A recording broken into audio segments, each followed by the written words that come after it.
Got to that point making hit six figures, like you made it. Yep. Going in, got my suits and everything like that. But like I said, I felt empty. Ended up getting to a point I had a full mental breakdown. And I'm pretty transparent, so ended up literally on suicide watch in jail. Oh, little fish, big pond, big splash, big bag. Little fish, big pond, big splash, big bag. Yo, what's going on, world? Welcome back, man. We back to the number one podcast in the world. For people who are interested in being speakers. Next Level Speakers podcast. We are here, man, and we joined by, first of all, let me just say thank you for bringing some hair to this podcast. I'm talking about, Kam over here, with the Ja Morant, you know what I'm saying? The whole vibe going. Without the gun. You know what I'm saying? Without being strapped up. But anyway, welcome, Kam. Appreciate you being here, man. Just, glad to have you, first of all, man. And you got an incredible story, and we appreciate you coming to share the story. So, Jay, I don't know if you want to talk about how you first got introduced to Kam. My brother, one of the first members of our Next Level Speakers Academy back in 2020. Yeah. When I first jumped it off, huh? Mm-hmm. One of the first members of the Speakers Academy, man, and he's been 10 toes down ever since. And he's a model of what's possible. Yeah. You know what I'm saying? Like, what's possible if you really believe. And he jumped out there and been getting busy. So we'll talk about that. But yeah, Kam Phillips in the building. How you feeling, bro? Feeling good, man. Feeling good. Glad to be here. Good. Talk to us, man. Let's just, we like to, when we have our speakers on and our students, we like to run down the story, man. So why don't you give us a brief backstory on who Kam is, some of the trials and tribulations. I know you done been through a lot, and you arrived on top, but let the people know kind of where you come from and how you got here. Yeah, so originally from Gwinnett County. Growing up was a Tell them, they might not know where Gwinnett County is. So it's like 30 minutes north of Atlanta. Pretty much been there my whole life. So raised, solid background, mom and dad together, everything like that. Mm-hmm. And in 5th grade, we hit some turbulence. Okay. So my mom got in some trouble. Parents had to separate. Mom came back home, went into high school, and went from being like a private school kid to mom making $10 an hour. I'm worried about how we gonna get paid. Got my little sisters, all of that. Parents separated. So life kind of went on a different trajectory. Yeah. Luckily, I played basketball. Okay. Thought I was going to play my whole life, even though I'm only 5'7". That got me into college, majored in economics, and just started making bread. At that point, I'm just like, how am I going to get paid? Mm-hmm. Went to work in corporate America, worked for banking companies, investment companies, all of that. Got to the point to where you feel like you got everything you want, but you still unfulfilled. Ended up. And how old was this when you started making really good money? Mid-20s. Okay. Mid-20s, making my 6 figures. 32. Okay, I was about to say, mid-20s, you look like I look like I'm 16. I know. Now, right? I know. Blessing, bro. Come on. Got to that point making hit 6 figures, like you made it. Yep. Going in, got my suits and everything like that. But like I said, I felt empty. Ended up getting to a point I had a full mental breakdown. And I'm pretty transparent, so ended up literally on suicide watch in jail, ready to take my life. Wow. Ended up in a mental hospital, got out, had a whole new perspective, but then walked back just to the life I was living. Walked back, nobody knew what I'd been through. Wow. Was going in, still making this money, still in all these rooms, and just still felt that emptiness, but knew something had to change. Right. So a few years go by, end up making twice as much, working for a very large bank, and the Lord called me to walk away. Started falling back in my old ways, started going out, started doing all these things. And literally he's like, all right, bro, it's time to go. So I started stacking up. And little did I know he was putting people in my life to help me go to where I need to go. So I ended up meeting Flynn during all of that. Anthony Flynn. So, shout out to the GOAT, Flynn. For sure. My dog. So I ended up meeting him during all that background. Okay. It was funny, I was talking to him, telling him, because his story, he left, all of that. Yep. He's like, don't leave yet. Stack up a little more, don't leave yet. Mm-hmm. I also was just getting back in my faith walk. So I went to a church, and my mom was trying to get me to come. I was like, all right, I'll go, because I like the pastor. I come in, and they got a guest pastor. So normally, I'm like, I ain't trying to be here. Guest pastor was Jeremy. Oh, for real? Yeah. I never knew that. Yeah, bro. Never heard of him before in my life. None of that. And he was speaking about mental health. So that was close to my heart. Started following him. So in June, in May of 2020, walked away from my job mid-COVID and didn't know what I was doing next at all. Didn't have a plan. And then he posted about a speakers academy. So at that point in time, I trusted him because I saw a post with him and Anthony Flynn. And I was like, yo, Anthony's cool people. I don't know Jeremy like that, but if that's his brother, like I trust him. So ended up signing up for the course. Long story short, did a panel discussion it was after the George Floyd murder. I got invited to speak on some stages, didn't know what I was doing. They have you send the bio. I'm like, all right, am I an ex-banker? Am I an ex-corporate dude? And I just said, like, I'm a speaker. So from that, booked my first gig. And then from there, just created the brand, wrote a book, started doing workshops. And now that's flourished into more curriculum development, program development. Crazy. That's strong. Yeah, no. And so I guess you go to this, now you get into the program and talk about going through next level and kind of how you applied some of those principles.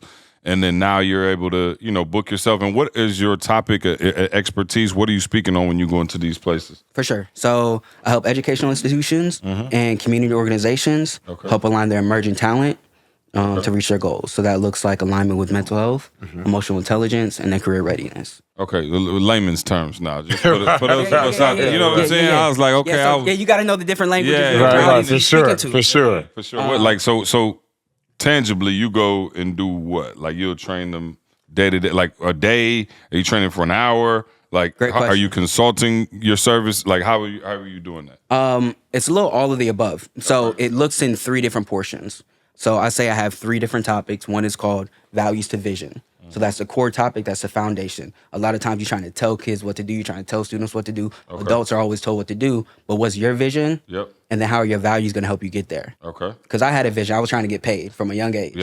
And we know people try to get paid, and that can go a lot of different ways. So what's going to be your guardrails along the way? So teaching them, all right, what's your personal mission statement? How are you aligning your everyday actions with your bigger picture goals? How do you actually set goals, smart planning, and walking them through all those steps. Another portion is mental health magic. And I also integrate that with finances. Oh, okay. So you took a little bit of the expertise you had from the corporate world. I like that. Exactly. Come on. So that's just mindfulness, attitude, gratitude, inspiration, circle of support. How are those? That's the acronym. That's the magic. I'll give it to him again. That's strong. Yep. So mental health magic. When I do the finance, it's health and wealth magic. So mindfulness, attitude, gratitude, inspiration, and circle of support. So how are those tools going to help you be sustainably happy? When it comes from mindfulness, we could talk about the mental aspect. But on the same tip, like he was complimenting my J's. A lot of that's insecurity sometimes. It's like, yo, I'm spending money on things that make me feel better on the inside. What's really driving your spending habits? What's really driving what you're going for? When it comes to attitude, that's the only thing you can control. And we get that check and we're trying to save for something. And like, that's tough. But if you can automate that, if you could take that out of your control, that can help you get to your goals even faster. So walking into those type of tools to integrate the mental and financial wellness. And who's booking you? Like, where are you getting booked from, and what type of organizations? Yeah, so it started off with nonprofits. Everybody wants to go the school route, all of that. It's tough. It's tough off the cuff. So it started off with nonprofits. The first place I got booked was a transitional housing center. And it's funny how you got to be faithful with the little. Yeah, for sure. My first speaking engagement was virtual. During COVID? During COVID. Spoke to, it was maybe like 30 people, kids and parents. In transitional housing? In transitional housing. Okay. So and who pays for this? The government? The nonprofits. City? Yeah, so a lot of times. Yeah. This was through the nonprofit. This was through the nonprofit. Okay, gotcha. We'll get there in a second. Okay, cool. So pretty much what happened was the lady who booked me there was a program director for them. Okay. 2.5 years later, now she's booking me to do the whole youth program for a larger nonprofit. So that check just looks a lot different. It's a lot of different curriculum. And it's not me coming and speaking either. It's just me. Literally the curriculum. It's literally the curriculum. That's seeing the impact I made with them. right. How you know how to do the curriculum? That's kind of the corporate background, to be real. So like I said, I was very good at what I did. They pay a lot of money for consulting companies, corporations to feed into their young talent. And I remember being there and I'm like, yo, if I would have learned this stuff at a younger age, like I would be on a whole different trajectory. Yeah. And I'm like I'm a position of privilege because I'm with these cats whose parents own these companies, with these millionaires, these business owners. They got people coming in, feeding all this into me. And the first thing is like, yo, the way my brain works, I'm I don't want to say simple, but like I get how to talk to most people. Yeah. So it's like what you're telling me, if I could just reconfigure that to where this person will receive it and get it. Yep. And then if my story connects with it even more, it can add a lot of value. So it's pretty much just taking those terms when you're talking about personal mission statements, how to build that in a simple way. Yep. When you're talking about reflecting on your journey maps. Like, and then when you do that reflection, all right, what emotions were you feeling at that time? And then maybe that should direct what career you're pursuing. Hey, what's up, y'all? Jeremy Anderson here, founder of Next Level Speakers Academy. And look, we're always looking to see how we can take to the next level. Me and my team have been meeting, and we said, man, how can we enhance the experience, right? How can we put the people within our community in the best position to get as many opportunities to speak and share their gift and their message with the world? I am pleased to announce that we have just launched our Next Level brand studio. For those of you all that's in the Facebook group and online and send me DMs, Jeremy, who did your website? Who does your branding? Who did your EPK? Who does your reel? We now build a team of people that's been working with us for years that's now going to work with you. So for those of you all that want a brand, right? You want a real custom logo and an EPK and business cards. You really want to put yourself in the best position to really be taken seriously. We've got the opportunity for you, right? For those of you that said, man, I need a website that's nice like yours, Jeremy. I don't have as much content, but I got enough to get a really strong website to put me in the best position. Man, we've done so many websites. We've got the team, the crew ready to support you. For those of y'all that realize people don't want to book speakers who are trying to be speakers, they want to book speakers who are already speaking, and you understand the importance of having a real polished and powerful professional speakers reel. Man, we got the team that's been working with me for over a decade, and now my team is your team. So whether you need a brand, a branding and a logo and EPK and all of that, whether you need a brand new website, whether you need a speakers reel, Next Level Brand Studio is the go-to place for premier speakers like you. It's ready to take your message and your brand and your story to the next level.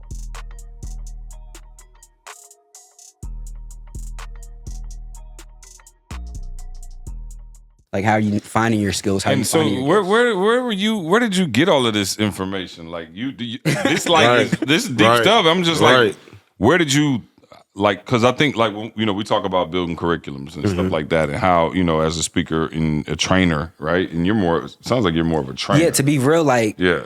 I never came into this one to be like the biggest speaker. I listen to E.T., I listen to Tony Robbins, I listen to you.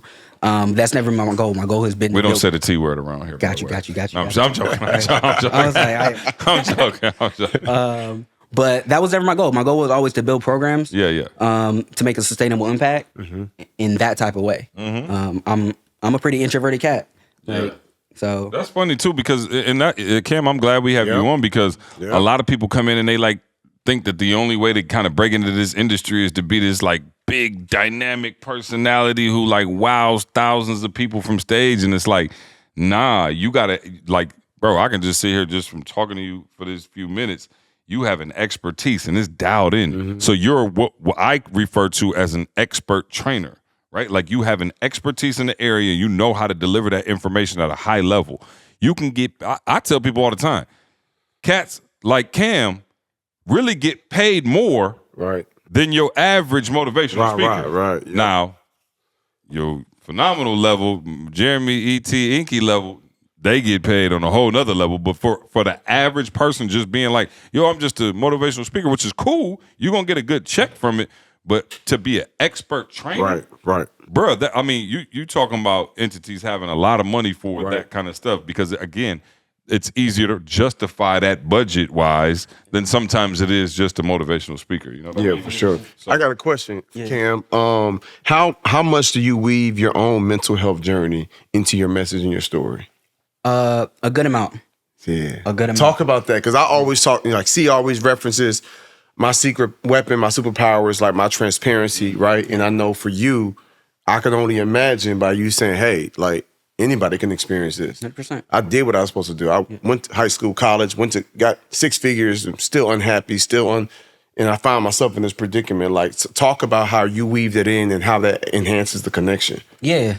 I think whenever you're going into a different audience and speaking, whether for students, adults, figuring out what they're going through in that current moment, and you had us do an exercise. I remember doing this to where you were like, go and write 10 stories from like high school or something like that you were going through to really paint that picture. And whatever audience you're going through, figuring out, all right, how deep am I going to go in my story? Because like I said, I went deep really quick. I went in some audiences and they weren't ready for that. And then I got people crying. I got people like, I can't bring them back up. So you got to know, all right, what story, what's the end goal of me telling this story? What emotion am I trying to invoke? For sure. And then having your 3-4 key stories, having the mini stories in between, and knowing, all right, what am I pulling out? So definitely, I was talking to my cat the other day, something I've had to work on, it's whenever you're doing more so a workshop versus a keynote. When I started, I was focusing on the stories and the tools. Like, what story am I going to tell? What tools am I going to give away? But also, when you're working with more corporate audiences, you got to have the research and you got to have the language. So me now focusing on that. So if I'm going to speak to students, we going into stories, we're doing that. With the older crowds, all right, I'm going to hit a couple stories, but mostly I'm going to give the research, I'm going to give the language, what I learned on my journey. Yeah, absolutely. And so you talked about nonprofits. Who else are you working with? Nonprofits, obviously school districts, local governments. So local governments, once you start pursuing those contracts, they have a lot of community development in that. And that's before it was, all right, I'm going to work with the nonprofits who are getting that local government money. Now it's once you have enough, you can pursue those contracts yourself. Directly, Yeah, so that's more where I'm focusing my energy at now. Okay, Yeah. Got you. And then how often you have the curriculum and you're actually speaking sometimes or, training, like, are you mentioned just doing just the curriculum. Are you doing that now? Are you sending out just curriculum? Are people buying just the curriculum from you now? Or is it mostly paired with the training as well? Mostly it's paired with the training. So like I said, I've only been doing this 2.5 years. Yeah. That's nothing. Yeah. I know that in the Compared scheme to of where things. you're going. Yeah, that's nothing in the scheme of things. So when you're building your brand, a lot of it is, we love Kam's story. We want Kam to come in. Like, Kam, need to do the workshop, all of that. Of course. And you're doing whatever they pay you, all of that. Now it's, all right, if you appreciate the content, you hear it, you see all of that. For the program, it's this. For me to come in and start the program, aka speaks a whole nother price. So then giving them tiers to where I can do this behind my computer. I can give the facilitator guys, I can give the slides, I can give all of that. But if I'm coming in and doing it, it's just being a premium price. Right. Yeah, no, that makes a lot of sense, man. And I'm thinking about it because you're so young to be doing this type of work and having these type of contracts now. You're going to be training up other people behind you. And you have to, I'll say this to you, just being, transparent. When you do this work, make sure that you build that curriculum and everything so solid and train up the people behind you so that they don't just fall in love with you. 100%. Right? Like, that's one of the main things that we always had an issue with. It was like, all right, cool, we training them other people. And they like, y'all want ET? And we're like, we got other dope speakers. They were like, nah, I'm good with that. You know what I'm saying? So make sure that when you're training people up, you're really giving them the game and the sauce to be able to go in and do it the way in which you do it at that high level so that you can expand. Because at the end of the day, what we always try to talk about is if you got to show up to make every dollar, you're limited in terms of how much you can make. But if you train up people behind you and you have this curriculum, and that's the dope thing about, man, that's why I said, when I told Jay back in the day, I'm like, bruh, get you a curriculum, bro. Something that people can purchase from you that you don't have to be there, that can work on its own and take, and provide you that residual support. So no, that's dope. In terms of your own personal branding around this, what are you finding that's working for you in your personal brand and how you're getting this information out to, the individuals who you want to book you? Yeah, that's a great question. I think, and I heard this on an earlier podcast, but it's always going to be a journey and you making pivots on what makes sense. So even me integrating the financial wellness, right? For the first year, I didn't want to talk about finances because I understood, like, I got to that point, I listened to all of that, I still ended up in jail. Like, what? Like, that don't make, I ain't trying to feed that message. But it was Flynn who we was talking. He was like, Kam, you have all this expertise, you live this life. You're doing yourself a disservice by not using that language in both. Absolutely. So that wasn't until a year and a half in. Yep. So now it's me crafting most of my content around, all right, I look like I'm 16. Most people are going to associate me with youth, all of that, youth speaker, all of that. But framing it to, nah, I'm not just helping youth, I'm helping organizations, I'm helping educational institutions, I'm helping local governments. So now I'm working on the back end about changing that language to not helping the individual. Yeah. They're the end beneficiary, but really I'm helping the organization. Yeah. So that type of branding with just messaging about how I impact. Yeah. And I think your timing is perfect too, man. I think we're in a climate now where people are starting to understand like how important mental health is, right? Sure. Like, Jay, we 40, we old heads, but like, I don't know, Jay, I don't remember being in high school and people be like, how's your mental health? No. Like that's like some new stuff, you know what I'm saying? So it's like, how have you found the industry reacting to now that, you know, I ain't gonna say everybody's on it, but it does seem it's a buzzword now, right? Like what's up with your mental health and people checking in and understanding the importance of it. Whereas, like I said, just as far back as Jay and I was in school, I never heard the word mental health. None. You didn't even bring it up if you was feeling some kind of way. You just kind of like, oh, okay, I'm tripping a little bit. Like I need to get my stuff. What about together. 8 years ago? You know what I It mean? dropped in the state. I don't even think a decade ago folks was talking about. That's what I'm saying. Yeah. This is new stuff, and so for you going through it, experiencing it, overcoming it, how has that kind of like been beneficial for you to be training on that in this climate? Yeah, I think seeing the issues that it caused in my everyday life and in the workplace. So we can get lost in the sea of mental health speakers. Yep. Now everybody has their twist on it. But if you can niche that down even more about, all right, when we talked about the Great Resignation, a bunch of people my age leaving their jobs, going on sabbaticals. Yep. That hurting you. How's that look? Right? So that was my story. Like I got to the point to where didn't want to do it anymore. I wasn't productive at work. Right. I couldn't connect with people. I felt isolated. Just being a black man in that environment already comes with its issues.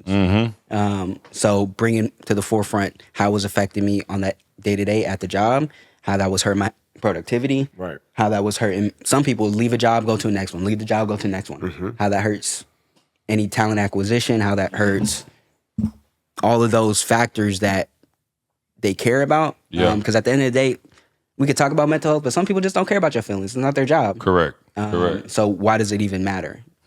So I'm intrigued, man, because I feel like if you had not, because it's not like you come from a counseling or a social work, but you come from banking, you come from finance, you come from an investment background. Yeah. But the depth that you have, it came from your own pain and your own healing. Where did counseling come into play? For sure. So counseling after, And let me just set it up like this here. Because see, there are people that's watching and listening to us and they going through some stuff and they feel like I'm not gonna be. No, you can, but there's an urgency on getting the healing, getting the strength, getting the renewed mind, the renewed perspective, and then you can actually use that as a gift. Yeah. You know what I'm saying? And so I want you to kind of talk about the journey you went through of the healing, the wholeness, the counseling, and how you were able to take those tools and now formulate programs that can pay you and change lives. Yeah. So like you said, it was separating me from a lot of other people. I ran towards the help. I didn't say I don't need it. Yeah. Because a lot of cats, That's good. they'll go through something, they'll get out, you'll walk around, you feel like you're the only one. I'll share a quick story to where, so I get out and I'm walking around, don't tell nobody I've been for that whole week, right? I fall off the map and tell nobody. Next weekend, I go to a restaurant, grab some wings. I see a cat who was in the hospital with me. See him, dap up, people asking how we know each other. We like, yo, don't worry about it. 2 days later, I go to the movies. In the line, get to the front of the line. Dude, who asked for my ticket, he was my roommate at the mental hospital. Wow. A different dude. Different dude. Wow. Literally, bro, get out. A week, saw one. 2 days after that, saw another. And that was just a clear indication like, all right, there ain't no shame in this. Wow. I don't know how many other people going through it. So that's when I run towards the help. So once you run towards the help, you're open to it. Then you're like, all right, I know I got some stuff to work on. Give it to me. Give it to me. Like, feed me. How transparent are you when you speak? Extremely. Because I've talked to cats, corporate cats. They're like, bro, I had a panic attack yesterday. Wow. Like, people are going through it, and yeah, just I feel like if we talk about brands, I'm authentic. Yeah. And I've walked in the rooms and I feel like, all right, I got to say a certain thing. I got to act a certain way to connect for them to like me. But people just want you to be yourself. Yeah. And for me, sharing my story, knowing like how deep to go in certain atmospheres, like it's not the right time, all of that. But I ain't got nothing to hide. Like, yeah, no. I was just curious because I know you talked about it. You kind of brought it up pretty quick, but most people wouldn't want to say that, or you know what I mean, right. Try to act like, I had a little issue, but they don't really get to the, nuts and bolts of what it was. No, everybody's family got issues. Yeah, for sure. If it ain't you, if it ain't someone, auntie or grandma or cousin. And it's so liberating, man. Like, I know, like I told Jay, I'm like, dog, I could see people like being freed up when Jay talks because it's like, bruh, I done been down. I done been down bad. You know what I'm saying? And more people have been down than been up. Yeah. So when people want to stand on stage and talk about how awesome life is and how cool and how smart they are, for folks in the audience are like, well, I'm not that smart. I'm not that cool. But when they say, but I wasn't always this way. Yeah. I struggled. Yeah. I went down through there. I was out of my mind. I was homeless. I was struggling. I was depressed. I was suicidal. I needed counseling. I needed help. And I figured it out. They're like, there's that human factor now. Exactly. It's like, oh, you human. Yeah. You human like me. And then there's instant hope. Yeah. Bro, before you even say, if I can do it, you can do it, they smart. People just looking at you like, well, you speaking this way with this authority, and you went through all of this, and here you are now. Before you even say, if I can get through it, you can get through it. They're already believing that. But then you say it and reinforce it. It just makes your presentation that much stronger. And it's almost like you're an expert in that field. So here you are. Now let me ask you, did you get any schooling in this mental health counseling space? Yes, I got a few certifications, youth mental health first aid. Okay. And then just when it comes to coaching, professional coaching. But this is when you decided to go into this space. Yeah, this is. But see, that's what I'm saying. See, and I can appreciate that because you're not just saying, okay, I'm just going to take from what I've learned, but I'm also going to make an investment in myself and get a little bit more game. So those of you all wondering, how come you're not getting all these different national government opportunities, nonprofit organizations, like how come you're not getting these opportunities? Are you owning your truth? Yeah. Man, I've been struggling. I've been in a weird space. I've been depressed. I've been suicidal. I've been high anxiety, but I bounced back. B, you owning it and then getting the help. And then once you're on the other side of it saying, let me lean in a little bit more and get some certifications and get some insight, get some workshops, get some training on it so I can have that much more depth to add more value to change more lives. That's all we're trying to do, see? Yeah. We're trying to add value, change lives, trying to bless people. The money gonna come on the back end. We ain't on that. You notice we ain't even talked about money with Kam right now. We're just talking about purpose. We're just talking about influence. We're talking about impact. And you gonna set somebody free from you owning, this is my truth, this is where I am, this is what I've been struggling with, but I'm not gonna stay here forever. So I just wanted to highlight that, bro, because I'm super proud of you, not just for who you are and what you've overcome, but the fact that you was willing to take those extra steps to be able to add even more value to these different groups and organizations that's booking you to speak and buying your curriculum. I appreciate it. It's amazing, bro. Kam, we always ask, our speakers, what would you say to somebody out there who feel like, man, I got a gift. I know I could probably do this thing, but they're a little nervous about getting into the industry. Great question. The first thing is there's a lot of different ways to impact people. Mm-hmm. I feel like some people, they see people on stage, they like it, and they're like, yo, I want to be a speaker. What I had to do is think about what impact really meant for me and the best way I can use my gifts for it. Mm-hmm. So it literally could be me feeding into a small group. It could be me feeding into one person. Yep. And then that person going to impact many. Mm-hmm. And I ain't got to see that. It ain't about my ego. So the first thing is like, what do you really want? Mm-hmm. If it's impact, speaking ain't the only way. There are other ways to do that. Correct. If it is, it takes time. Mm-hmm. It takes time. Straight up. People think, yo, I get a big check, I get a big win. Mm-hmm. And then that's sustainable too. You may get a big win, but that ain't gonna come for another 6 months. Right. So it's like, all right, what are you actually willing to go through if this is the route you want to go? Okay. And then once you make that decision, dive in. Mm-hmm. Like ain't no looking back. Yeah. You gotta invest enough to where you can't go back. Donovan said you got to burn the ships. Yeah, exactly. Burn the ships, right? You got to accelerate if you're going anywhere. So you ain't going back to corporate no time soon. Nah, unless the Lord leads me, unless He speaks words. Yeah. I can't see it. And the crazy, but I could see you back in corporate, but more so speaking and training. Exactly. The crazy thing is, I got contacted by my old employer about doing workshops there. My. It's like, and I just see how. Now that's before your time, but Johnny Gill would say, my. You don't know nothing about that, do you? No. Look at it. No. I'm a Google. Yeah, Google. You do your Googles, bro. Come on. Homework. Dang. Bro, dang, we old. Damn, Yeah, I can't even use my references. You don't know either, D? Oh, okay, got you. Come on. She got an old soul. Man, Kam, appreciate it. Jay, give us that butcher's cut today, man. What we talking about? Yeah, so it's a call. It's a pre and post call, and this is something a lot of people don't do. They get a booking they get an engagement to speak, and they just show up and kind of get some insight. I do a pre-engagement call with the organization. I want to know, what are your core values? What are your beliefs? What's the purpose for the event? What's the theme? What are some of your challenges? Tell me more about your audience. Who's going to be in attendance? Who did you have speak before? Yeah. You know what I'm saying? And then here we go. They go even deeper with the CEOs.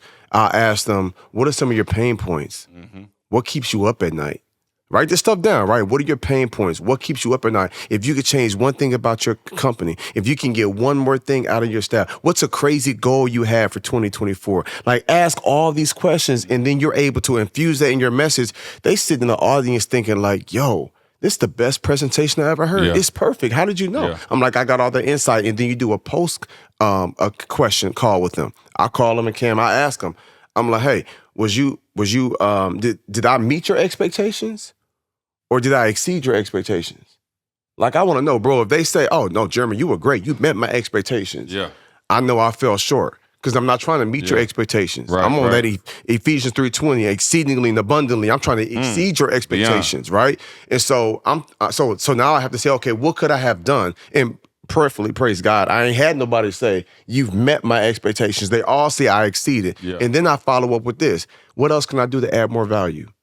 I'm not saying, can I speak? I just say, is there anything else I can do? And then they say, well, you know what? We got our annual corporate retreat or you know, well, we've got this or we've got there, or I'm not sure. I'll get back with you. But I always ask that because you never know what can be on that back end. But half the time they give me more opportunities to speak, right? And so I'm like, hey, how can I add more value? Is there a video series I can put together? Or is there a checkup with some of your management staff? Like, I always ask that question, and now they feel like, man, Jeremy really care about us. Yeah. You know what I'm saying? Yeah. And now when it's come time for them to bring in another speaker, they're going to bring in somebody that doesn't just have the depth, the knowledge, the insight, but somebody that really cares. Man, appreciate that butcher's cut. Kam, let them know where to reach you, bro.